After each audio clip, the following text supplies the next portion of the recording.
Hello everyone, मैं गुंजन टीको की तरफ से। कैसे आप सभी? होप सभी अच्छे होंगे। ठीक है, तो आज हम डिस्कस करेंगे चैप्टर आपका कौन सा, स्ट्रक्चर ऑर्गेनाइजेशन एनिमल्स के कुछ इंपॉर्टेंट क्वेश्चन जो आपके नीट के लिए बहुत इंपॉर्टेंट है। ठीक है, तो जो क्वेश्चंस आपके रहेंगे वो नीट के लिए बहुत इंपॉर्टेंट रहने वाले हैं।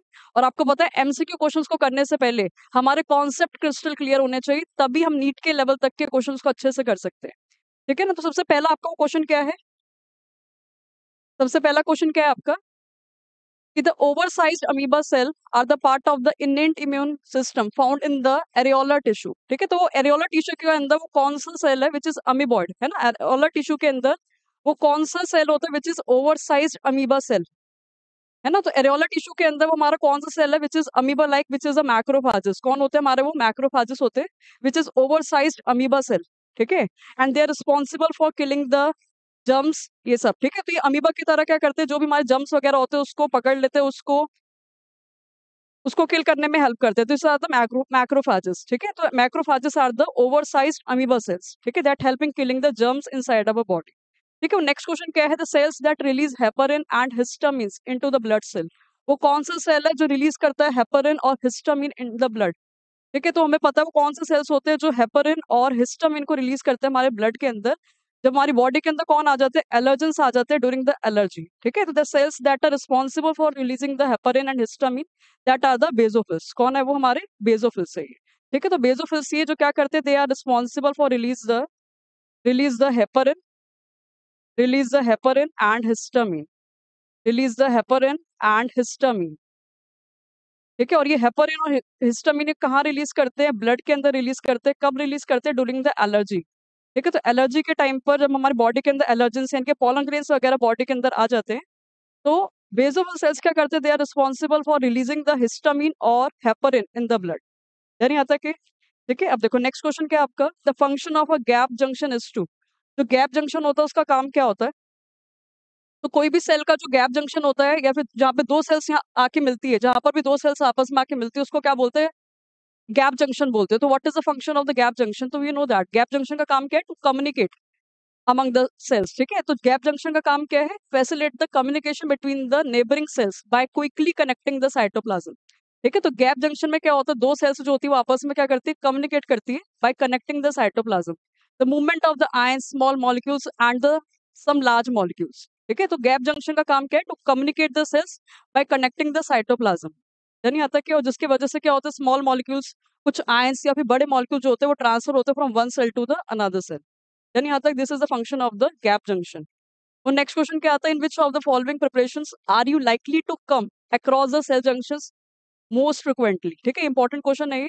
इन which of the following preparations are you likely to come across the cell junction most frequently? ठीक है, तो इनके सेल जंक्शन पर, सेल जंक्शन हमें पता ही है जहाँ पे दो सेल्स आपस में आके मिलती है, तो सेल जंक्शन के टाइम पर कौन से टाइप के सेल्स हमें देखने को मिलते हैं? Which in which of the following preparation are you this ये? ठीक है, तो यानी कि सेल जंक्शन के टाइम पे वो कौन सा सेल हमें देखने को मिलता है? तो कौन से सेल हमें देखने को मिलते हैं? That are the epithelium cell. कौन से सेल्स होते हैं हमारे? Ciliated epithelium. ठीक है, तो जहां पर भी दो सेल्स आपस में मिलते हैं तो सेल जंक्शन के वहां पर कौन से सेल होते हैं हमारे? Ciliated epithelium. कौन से होते हैं? Ciliated epithelium, ciliated epithelium. ठीक है, तो सिलिएटेड एपिथीलियम क्या करते हैं? These ciliated epithelium found at the junction of the cell। ठीक है, और हमें पता है सीलिया क्या होता है? They are the small threads which are arising from the cell। और ये ciliated epithelium में क्या करते हैं? that help in the transmission of material from one cell to the another। ठीक है, तो सेल जंक्शन के टाइम के वहां पर आपको कौन से सेल्स मिलेंगे? ciliated epithelium मिलेंगे। ठीक है, तो नेक्स्ट क्वेश्चन क्या है आपका? ये the non excitable variously shaped and found between the neurons. ठीक है, इंपॉर्टेंट है क्वेश्चन भी। तो नॉन एक्साइटेबल सेल्स कौन से होते हैं? जो न्यूरॉन्स के आसपास मिलते हैं। हमें पता है neurons are the excitable cell. बाहर अगर कोई भी चेंजेस वगैरह आते हैं तो हमारे जो न्यूरॉन्स होते हैं वो एक्साइटेड हो जाते हैं, उसमें नर्व इम्पल्स आना शुरू हो जाता है। तो न्यूरॉन को सपोर्ट करने वाले न्यूरॉन के आसपास जो नॉन एक्साइटेबल सेल्स होते हैं उनको क्या बोला जाता है? That are called as a glial cells. क्या बोलते हैं? Glial cells. ठीक है, तो ग्लियल सेल्स जो है ये कैसे सेल्स है? That are the non excitable cells. ये कैसे सेल्स हैं आपके? ये नॉन एक्साइटेबल सेल्स हैं। ठीक है, ये एक्साइटेड नहीं होते हैं during the stimulus, during the changes around the surroundings. ठीक है, बाकी डेंड्राइट्स, नीजल बॉडी, स्ट्रॉन्सेस, they are the part of the nerve cells. ठीक है, तो नॉन एक्साइटेबल सेल्स कौन से? हमारे ग्लियल सेल्स से, जिनको हम क्या बोलते हैं? नॉन एक्साइटेबल सेल्स से। और ये ग्लियल सेल्स से क्या करता है, हमारे न्यूरॉन को सपोर्ट करते हैं। यानी आता कि ठीक है। अब देखो नेक्स्ट क्वेश्चन ये, अब इसके अंदर में ये जो सारे सेल्स दिख रहे हैं ना, these all cells are the glial cells है ये, ठीक है। जैसे कि इसमें कौन आ गए, हमारे एस्ट्रोसाइट्स हो गए, और यहाँ पर ठीक है एस्ट्रोसाइट्स हो गए, माइक्रोग्लियल सेल्स हो गए। तो ये जो सेल्स है they are the that are the neuroglial cells या फिर ग्लियल सेल्स, जो क्या करते हैं, नॉन एक्साइटेबल सेल्स है, जो सिर्फ और सिर्फ हमारे न्यूरॉन को सपोर्ट करते हैं। यानी यहाँ तक कि, और न्यूरॉन को सपोर्ट करने वाला एक सेल हमारा कौन है, that is a Schwann cell also. Schwann cell is also a non excitable cell, और you can say glial cells, ठीक है। अब देखो आगे वो क्वेश्चन क्या है, how are the skeletal muscles similar to the visceral muscles. Skeletal muscles visceral muscles से कैसे सिमिलर है। स्केलेटल मसल्स हमें पता है वो सेल्स होती है जो हमारे बोन से कनेक्टेड होती है, that's why it is called as a skeletal muscles. और विसरल मसल्स को हम स्मूथ मसल से बोलते हैं, जो हमारे इसके अंदर होते हैं, हमारी बॉडी के ऑर्गन्स के अंदर होती है, लाइक ईसोफेगस के अंदर, स्टमक के अंदर, ये सब, ठीक है ना। तो इन दोनों के अंदर क्या सिमिलैरिटी है, हमारी कौन सी सेल्स है, एक तो स्केलेटल मसल्स है, स्केलेटल मसल्स है, और दूसरी आपकी कौन सी, that is the visceral muscles. और विसरल मसल्स को ही और किस नाम से बोलते हैं, स्मूथ मसल्स के नाम से बोला जाता है, ठीक है। इन दोनों के अंदर सिमिलैरिटी क्या है, दोनों मसल्स को क्या होना होता है, कॉन्ट्रैक्ट और रिलैक्स होना होता है।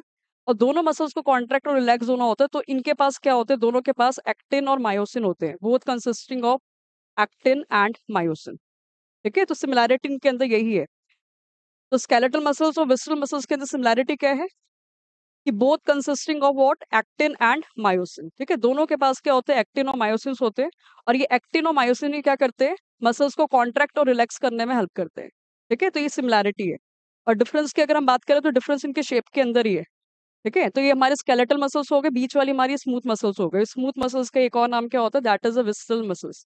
क्या बोलते हैं इनको, विसरल मसल्स, ठीक है। तो इन दोनों के अंदर वो सिमिलैरिटी तो क्या है, कि दोनों के पास क्या होते हैं, एक्टिन और मायोसिन होते हैं, जो मसल्स को कॉन्ट्रैक्ट और रिलैक्स करने में हेल्प करते हैं। बस डिफरेंस हमें दिख रहा है क्या, इनकी वो शेप में दिख रहा है। स्केलेटल मसल्स जो होती है वो क्या होती है, सिलेंड्रिकल होती है, जबकि जो हमारी विसरल मसल्स है, स्मूथ मसल्स है, वो स्पिंडल शेप्ड होती है, ठीक है। ये कैसे हमारे, ये this is a multi nucleated, it is uninucleated, तो ये डिफरेंस हो जाता है। यानी आता है कि, और वेरी इंपॉर्टेंट डिफरेंस तो आपको पता ही है, कि जो स्केलेटल मसल्स होती है वो हमारी कैसी होती है, वॉलंटरी होती है, हमारे कंट्रोल में है इनका कॉन्ट्रैक्शन रिलैक्सेशन। जबकि विसरल मसल्स का, स्मूथ मसल्स का, इवन कार्डियक का भी हमारे कंट्रोल में नहीं है। ये दोनों के दोनों आपकी कैसी मसल्स है, इनवॉलंटरी है। यानी आता है कि, तो सिमिलैरिटी हमसे कोई पूछेगा तो हम क्या बोलेंगे, कि दोनों के पास क्या होता है, एक्टिन और मायोसिन होता है, और डिफरेंसेस तो बहुत हैं यहाँ पर। यानी आता है कि ठीक है। अब देखो नेक्स्ट क्वेश्चन क्या आता है, तो विच ion is necessary for the contraction of muscle and nerve impulse transmission. वो हमें पता ही है, मसल्स के कॉन्ट्रैक्शन और रिलैक्सेशन के लिए कौन सा आयन इंपॉर्टेंट होता है, that is your calcium ion, ठीक है। कैल्शियम आयन की वजह से क्या होता है, मसल्स कॉन्ट्रैक्ट और रिलैक्स करती है ना। हमें पता है जब सारे के सारे एक्टिन नियर बाय आ जाएगा, इनके स्लाइडिंग हो जाता है ओवर द मायोसिन, तभी क्या होता है, हमारी मसल्स कॉन्ट्रैक्ट होती है। और मसल्स को कॉन्ट्रैक्ट होने के लिए कौन सा आयन चाहिए होता है, we require the calcium ion, ठीक है। कौन सा आयन चाहिए होता है, कैल्शियम आयन। ये कैल्शियम आयन रिक्वायर्ड होता है for the contraction of muscles, for the contraction of muscles, ठीक है। तो मसल्स के कॉन्ट्रैक्शन के लिए भी रिक्वायर द कैल्शियम आयन, ठीक है। ठीक है। अब देखो इसके बाद वो आपको क्वेश्चन क्या आ जाता है, सारे ये नीट के लिए क्वेश्चन इंपॉर्टेंट है, और साथ में अगर हम, और हमारे सीबीएसई बोर्ड्स के अंदर भी हमें पता है कि क्या हो गया है, कि जो एमसीक्यूज की वेटेज है वो बढ़ गई है, ठीक है। अब देखो आगे क्वेश्चन क्या है आपका, bipolar neurons are found in human. Bipolar neurons जो होते हैं वो कहाँ मिलते हैं, तो बाइपोलर न्यूरॉन्स कौन से होते हैं, बाइपोलर न्यूरॉन्स नाम से वो क्लियर हो रहा है। बाइपोलर मतलब क्या होगा, जिसके पास दो चीजें होगी। इसके पास क्या होता है, एक ही एक्सॉन होता है, एक ही एक्सॉन होता है, और एक ही क्या होता है, डेंड्राइट होता है। एक ही एक्सॉन और एक ही डेंड्राइट है, उसको हम क्या बोलेंगे, बाइपोलर न्यूरॉन, ठीक है। तो यहाँ पर हमारा ये थर्ड वाला इज अ बाइपोलर न्यूरॉन, जिसमें एक ही क्या है, ऊपर डेंड्राइट और एक ही क्या है, एक्सॉन है। जिसमें एक एक्सॉन और आ, एक ही एक्सॉन और एक ही डेंड्राइट होता है, उसको क्या बोलते हैं, बाइपोलर न्यूरॉन्स, ठीक है। और ये बाइपोलर न्यूरॉन्स आपके कहाँ मिलते हैं, ओल फैक्ट्री की जगह, यानी कि नेसल कैविटी के अंदर मेनली, ठीक है। तो ये जो हमारे बायपोलर न्यूरॉन्स होते हैं वो हमारे नेसल कैविटी के अंदर होते हैं, नोज के अंदर होते हैं, विच हेल्प इन स्मेलिंग, ठीक है, जिससे हम स्मेल कर पाते हैं, ठीक है। तो बायपोलर न्यूरॉन्स कहाँ होते हैं, ओल फैक्ट्री एपिथेलियम के अंदर, यानी कि हमारे नेसल कैविटी के अंदर, हमारे नोज के अंदर होते हैं ये। और इसके वजह से फिर हम क्या कर पाते हैं, we can able to smell, ठीक है। तो हम स्मेल कर पाते हैं। यानी आता कि, तो bipolar neurons found in the olfactory epithelium of nasal cavity which help in smelling the substance, ठीक है, जो स्मेल करने में हेल्प करती है। यानी आता है कि, अब देखो नेक्स्ट क्वेश्चन क्या है आपका, The epiglottis, pinna and the tip of the nose contain the following type of cartilage. Epiglottis, pinna और tip of the nose में कौन सा cartilage होता है? ठीक है, तो cartilage हमें पता है cartilage क्या होता है, it is a soft bone, isn't it? तो soft bone जो है हमारी ये कहाँ कहाँ पे प्रेजेंट है, दैट इज द एपिग्लॉटिस, पिना और टिप ऑफ द नोज पे। और एपिग्लॉटिस आपको पता ही है क्या होता है ना, जो हमारा कौन होता है ग्लॉटिस, ग्लॉटिस के ऊपर कौन होता है एपिग्लॉटिस, पिना ही हमारे ईयर के अंदर हो गया और टिप ऑफ नोज के अंदर। ठीक है, तो यहाँ पे कौन सा कार्टिलेज होता है इन तीनों के अंदर, तो हमें याद रखना है एपिग्लॉटिस, पिना और टिप ऑफ द नोज में कौन सा कार्टिलेज है, इलास्टिक कार्टिलेज है। ठीक है, तो इलास्टिक कार्टिलेज के अंदर इलास्टिक कार्टिलेज कहाँ कहाँ पे मिलता है, epiglottis, it is found in the epiglottis, पिना and the nose and the tip of the nose पर, tip of the nose पर। नहीं आता क्या? ठीक है, अब देखो इसके बाद में आपका क्वेश्चन क्या आता है, what type of animal tissue changes in the blood vessels diameter. Important question और इजी भी है ये। What type of animal tissue changes in the blood vessels diameter, वो कौन सा एनिमल टिश्यू है जो ब्लड वेसल की डायमीटर को चेंज करता है ना। तो ब्लड वेसल जो है एक पर्टिकुलर डायमीटर में, एक पर्टिकुलर सर्कल में, उसको कॉन्ट्रैक्ट करने में कौन हेल्प करता है, तो हमें कॉन्ट्रैक्शन के नाम से पता लग रहा है that is a muscular tissue, isn't it. तो which animal tissue that help in changing the diameter of the blood, तो यू विल से मसल्स। ठीक है, तो मसल्स क्या करती है, ब्लड वेसल्स के डायमीटर को चेंज करने में हेल्प करती है। यानी आता है कि ठीक है, अब देखो नेक्स्ट क्वेश्चन क्या है, the kind of epithelium which forms the inner wall of the blood vessels, वो कौन सा एपिथीलियम है जो ब्लड वेसल की इनर वॉल्स को बनाता है। ब्लड वेसल्स की इनर वॉल को कौन बनाता है, क्यूबॉइडल, कॉलमनार, सिलेटेड या फिर स्क्वामस एपिथेलियम। तो हमारी ब्लड वेसल है, तो ब्लड वेसल की इनर वॉल को कौन बनाता है, that is the squamous epithelium. कौन बनाएगा, स्क्वामस एपिथेलियम, स्क्वामस एपिथेलियम। ठीक है, तो inner wall of the blood vessel, तो ब्लड वेसल की इनर वॉल किससे मिलकर बनी होती है, स्क्वामस एपिथेलियम से।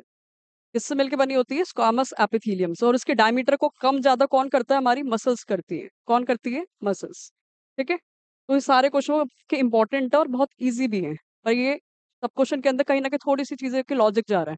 देखो नेक्स्ट क्वेश्चन क्या है, the epithelial tissue on the inner surface of the bronchiole of a fallopian tube is. ठीक है, तो हमारे कौन है, जो हमारी epithelium tissue inner surface of a bronchioles and the fallopian tube, तो फेलोपियन ट्यूब के अंदर और ब्रोंकियोल्स के अंदर कौन सा एपिथेलियम होता है, क्यूबॉइडल, ग्लैंडुलर, सिलिएटेड या फिर स्क्वामस। तो आंसर क्या है, वो सिलिएटेड। ठीक है, तो फेलोपियन ट्यूब के अंदर और ब्रोंकाई के अंदर, ब्रोंकियोल्स के अंदर कौन सा एपिथेलियम होता है, सिलिएटेड एपिथेलियम होता है। ठीक है, तो ciliated epithelium is found in the bronchioles, found in the bronchioles and fallopian tube, and fallopian tubes. ठीक है, तो फेलोपियन ट्यूब के अंदर और ब्रोंकियोल्स के अंदर कौन सा एपिथेलियम होता है, सिलिएटेड एपिथेलियम होता है। ठीक है, तो these are the few questions जो हमने डिस्कस करें स्ट्रक्चरल ऑर्गेनाइजेशन एनिमल से रिलेटेड। ठीक है, जो आपके नीट के लिए बहुत इंपॉर्टेंट है। तो ऐसे ही आपको करना है, पहले पूरा अच्छे से चैप्टर को पढ़ना है और उसके बाद जो भी टॉपिक आपने पढ़ा है ना, उस टॉपिक से रिलेटेड आपको क्वेश्चन जरूर करने हैं। तो कॉन्सेप्ट भी बहुत क्लियर हो जाएगा और चीजें भी आपको अच्छे से लर्न हो जाएगी। तो hope so you all enjoy this lecture. Thank you.